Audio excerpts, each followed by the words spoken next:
Students, today we are going to start the electrical capacitance of conductor. Electrical capacitance means it is the measure of the ability to hold the electric charge by a conductor or to store the electric charge by a conductor. मतलब कि कोई एक conductor है, अगर उसके ऊपर हम charge store करते हैं तो वो कंडक्टर कितना चार्ज स्टोर कर सकता है, इसी बात को कैपेसिटेंस बताएगा।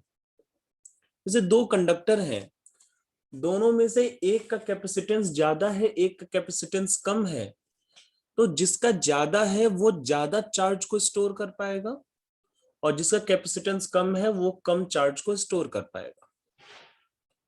ठीक है। और जो भी कंडक्टर या कोई भी एक ऐसा सिस्टम जो कि चार्ज को स्टोर करता है उसको कैपेसिटर बोलते हैं।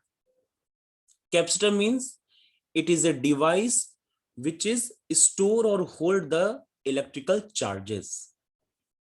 ठीक है।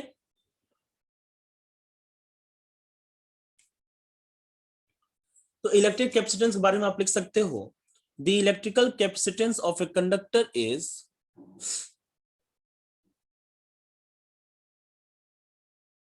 मैं ये लिखता, it is the measure of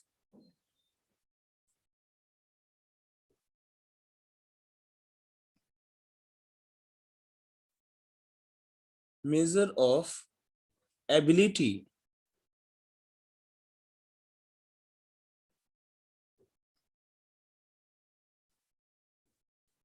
to hold oblique store the charge.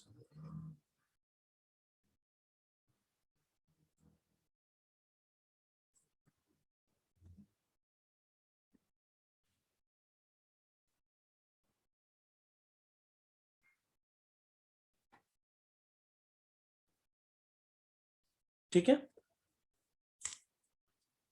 चलिए, तो अब इसको कैसे हम लोग समझेंगे, देखा जाए। आइए कोई कंडक्टर लेते हैं, उसके बिहेवियर को समझते हैं और फिर उसी के हिसाब से आगे बढ़ जाएंगे हम लोग। मान लीजिए कि ये कोई कंडक्टर है, स्फेरिकल कंडक्टर। जब इसके ऊपर हम कोई भी चार्ज नहीं देंगे तो इसका पोटेंशियल भी क्या होगा, जीरो होगा। लेकिन अगर हम इसके ऊपर चार्ज दें, मतलब कहीं से चार्ज ले आकर के पुट कर दें, तो ये चार्ज को स्टोर कर लेगा।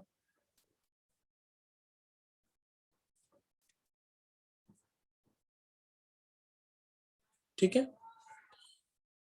अगर हम चाहें कि और ज्यादा चार्ज को इसके ऊपर रखें, तो अगर हम लोग और ज्यादा चार्ज लाएंगे तो उसको भी स्टोर कर लेगा। लेकिन इसकी एक लिमिट होगी ना, कि इससे ज्यादा वो चार्ज को स्टोर नहीं कर पाएगा। तो एक्चुअल में होता क्या है कि जैसे जैसे हम चार्ज को इसके ऊपर स्टोर करते हैं, वैसे वैसे इसका पोटेंशियल राइज करता चला जाता है। और एक बार जैसे ही पोटेंशियल मैक्सिमम हो जाता है, उसके बाद ये चार्ज को स्टोर नहीं कर पाएगा, चार्ज का लीकेज होना स्टार्ट हो जाएगा। ठीक है।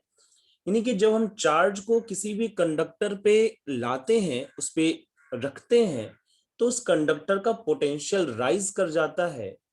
और जैसे जैसे हम और ज्यादा चार्ज को लेकर के आएंगे, पोटेंशियल और ज्यादा धीरे धीरे राइज करने लगेगा। और एक वक्त ऐसा आएगा जब पोटेंशियल मैक्सिमम हो जाएगा और ये और ज्यादा चार्ज को स्टोर नहीं कर पाएगा। ठीक है। तो ये हमारा समझने वाला पॉइंट है। तो यहां से एक बात पता चली, यहां लिख सकते हैं हम लोग,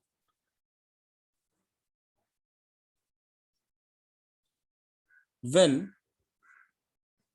conductor is given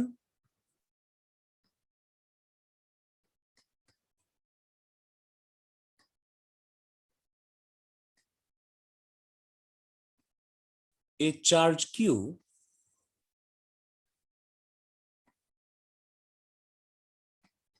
then its potential rises.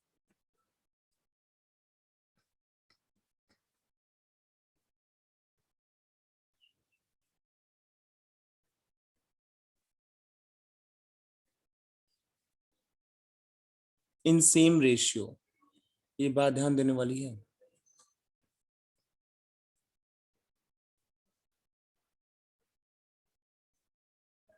Potential V मान लेते हैं।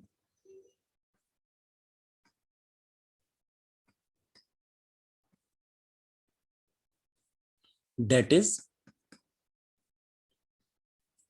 Q is directly proportional to V। जैसे जैसे हम Q को बढ़ाएंगे V भी बढ़ता चला जाएगा। हम लोग लिख सकते हैं Q is directly proportional to V। और आपको मालूम है कि अगर आप प्रोपोर्शनलिटी साइन को इक्वल टू में कन्वर्ट करेंगे तो हमेशा यहां पर एक कांस्टेंट आएगा। यहां पे कांस्टेंट आता है कैपिटल C।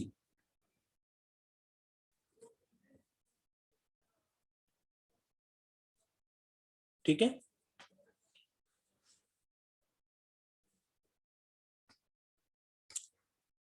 यहां से क्या फॉर्मूला बन गया, Q इक्वल टू CV। नीचे लिख देते हैं,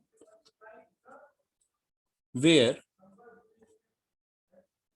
C is proportionality constant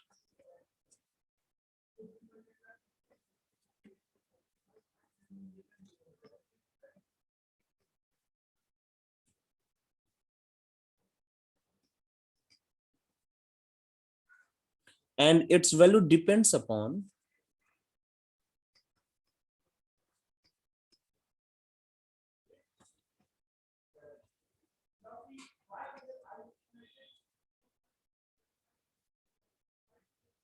shape,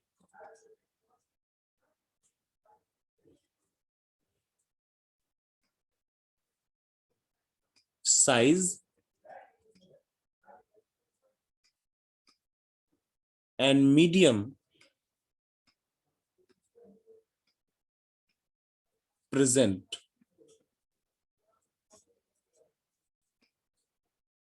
Also, it depends upon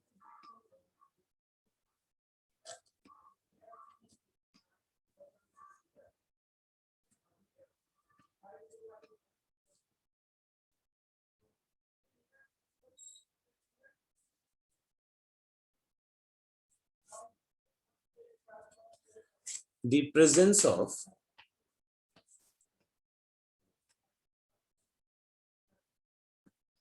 any other conductor around it।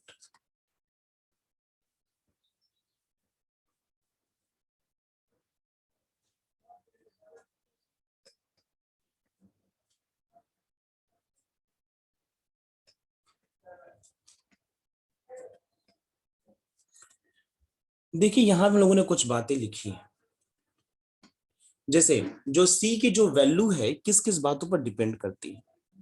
हम लोगों ने लिखा shape, size and the medium present and the presence of the any other conductor around it।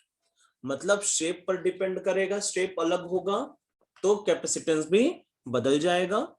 दूसरा, इसके साइज पर depend करेगा, conductor बड़ा होगा तो कैपेसिटेंस भी बड़ा होगा।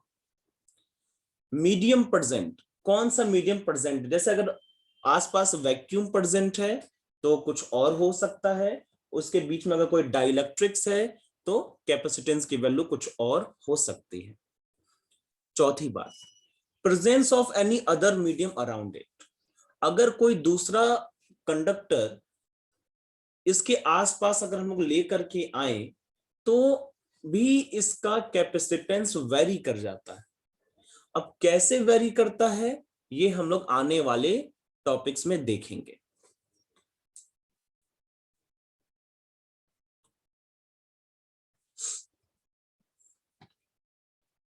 ना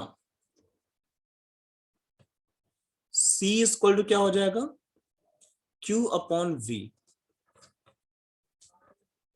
कैपेसिटेंस अगर का फॉर्मूला देखना हो तो C equal to Q by V, ऊपर से मैंने लिख दिया। That is its SI unit will be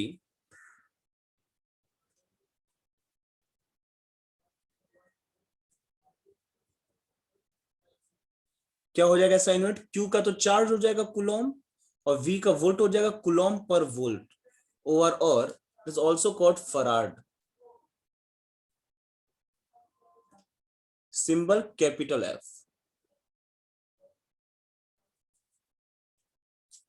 okay इस चैप्टर में अक्सर फराड जो है एक बहुत बड़ी यूनिट है, ठीक है, और इस चैप्टर में हमेशा छोटी यूनिट्स के बारे में बात की जाएगी। तो अक्सर ये जो एक कन्वर्जन है जो अभी हम आपको बता रहे हैं, जैसे कि 1 माइक्रो फराड मीन्स 10⁻⁻6 फराड, हमेशा ऐसी छोटी माइक्रो पीको ऐसे करके चीजें आपको मिलेगी।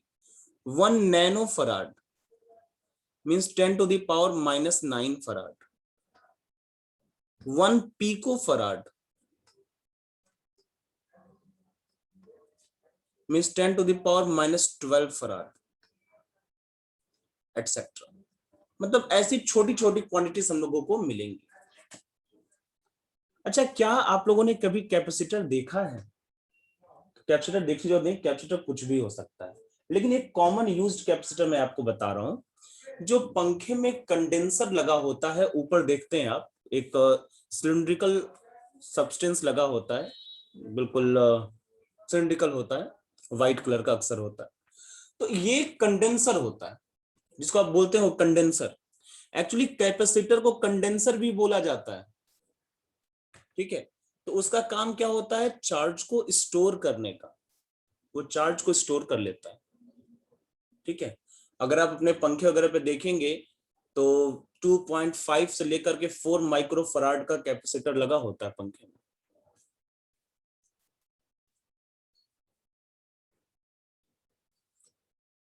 पहले इस टर्म को, इस पूरे पेज को आप लोग नोट कर लीजिए, फिर हम लोग इसके नेक्स्ट टॉपिक पे आगे बढ़ेंगे। Okay, so new topic is capacitance of an isolated spherical capacitor. देखो यहाँ आइसोलेटेड क्यों बोला गया है? इसलिए आइसोलेटेड बोला गया है क्योंकि हम जानते हैं कि अगर कुछ भी प्रेजेंट होगा किसी कैपेसिटर के अराउंड तो उसका कैपेसिटेंस वेरी कर जाएगा। तो इसीलिए हम जो है यहाँ पर सबसे पहले आइसोलेटेड स्फेरिकल कैपेसिटर का कैपेसिटेंस कैलकुलेट करने की कोशिश करेंगे। जैसे मान लीजिए कि यहाँ कोई एक कैपेसिटर है स्फेरिकल,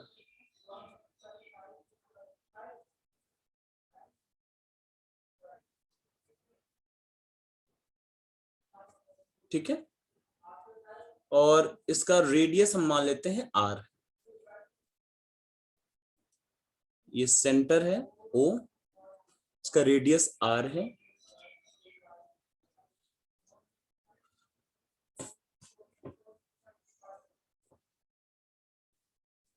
और इस पे हम चार्ज Q स्टोर करना है,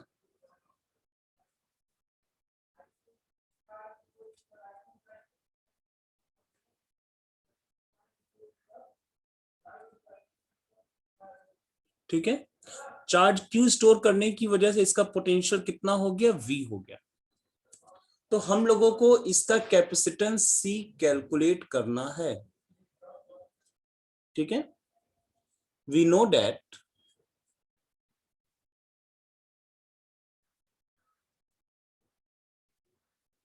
क्या जानते हैं हम लोग? Capacitance C is equal to Q by V।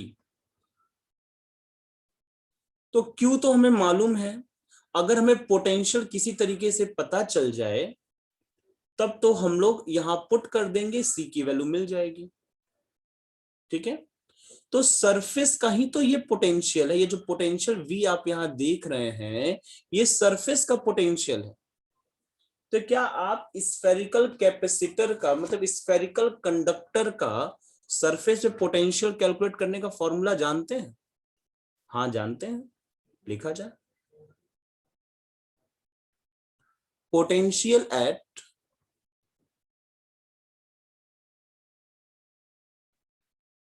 Surface of conductor कितना होगा? V इज इक्वल टू, क्या पढ़ा था हम लोगों ने? 1/4 pi epsilon naught charge Q upon R। Radius R, ये हम लोगों ने पढ़ा था। ठीक है, इसको पुट कर देते हैं इक्वेशन नंबर 1 में। पुट इन इक्वेशन 1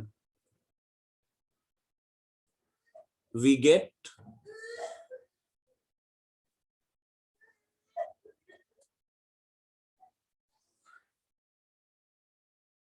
Q, और V की जगह पर लोग लिखेंगे Q upon 4 pi epsilon naught R।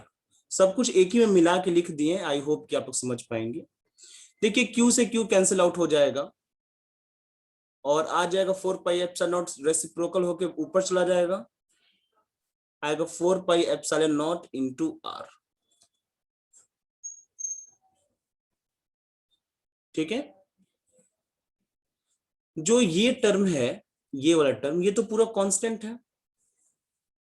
तो इस तरीके से जो कैपेसिटेंस है स्फेरिकल कंडक्टर का, वो उसके रेडियस पे डिपेंड करता है और उसके डायरेक्टली प्रोपोर्शनल भी दिखाई देता है। यानी कि रेडियस बढ़ेगा तो कैपेसिटेंस भी बढ़ेगा। ठीक है, तो एक फॉर्मूला हम लोगों को यहां मिल गया, C equal to 4 pi epsilon naught. ठीक है,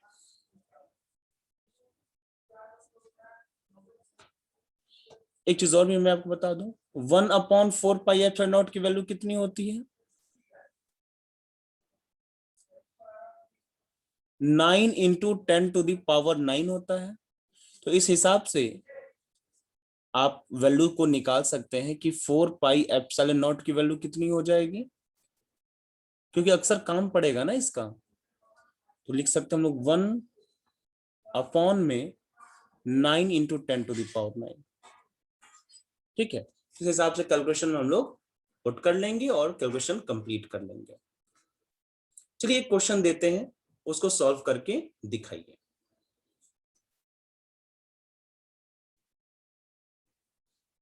क्वेश्चन है, find capacitance of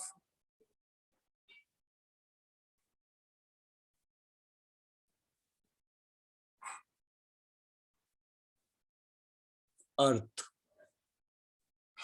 means earth का कैपेसिटेंस निकालना है। Find capacitance of earth. Radius of earth कितना होता है पहले से आपको मालूम होना चाहिए, और अगर नहीं मालूम है तो हम आपको बता भी देते हैं।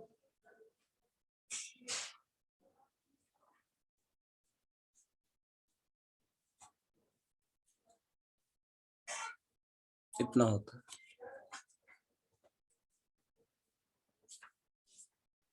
ठीक है, मैंने आपको रेडियस ऑफ अर्थ बता दिया है। अब आपका काम है इसको सॉल्व करने का। इसको सॉल्व करिए और मुझे इसका आंसर बताइए।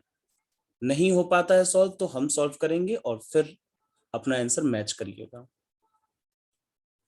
चलिए मैं यहाँ सॉल्व करता हूँ, आप लोग अपना आंसर मैच करिएगा।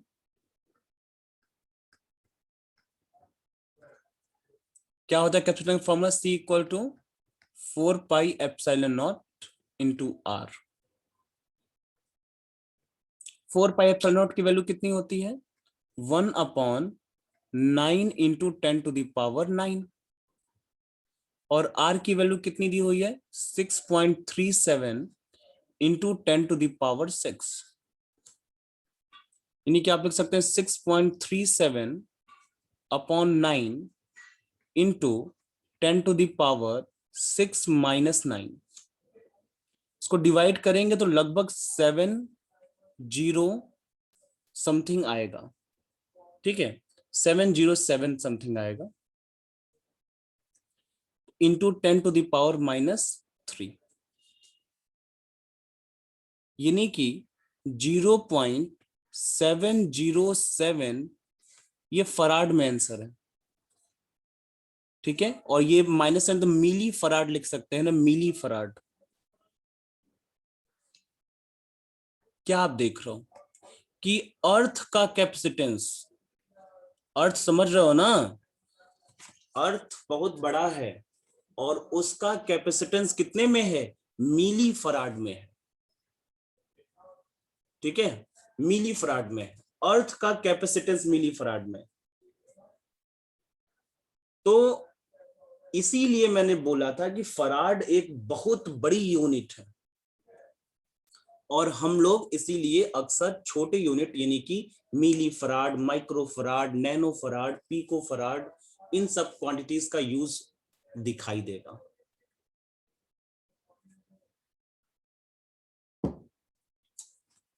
ठीक है। अच्छा, ये क्वेश्चन इंपॉर्टेंट भी एग्जाम में भी पूछा गया है।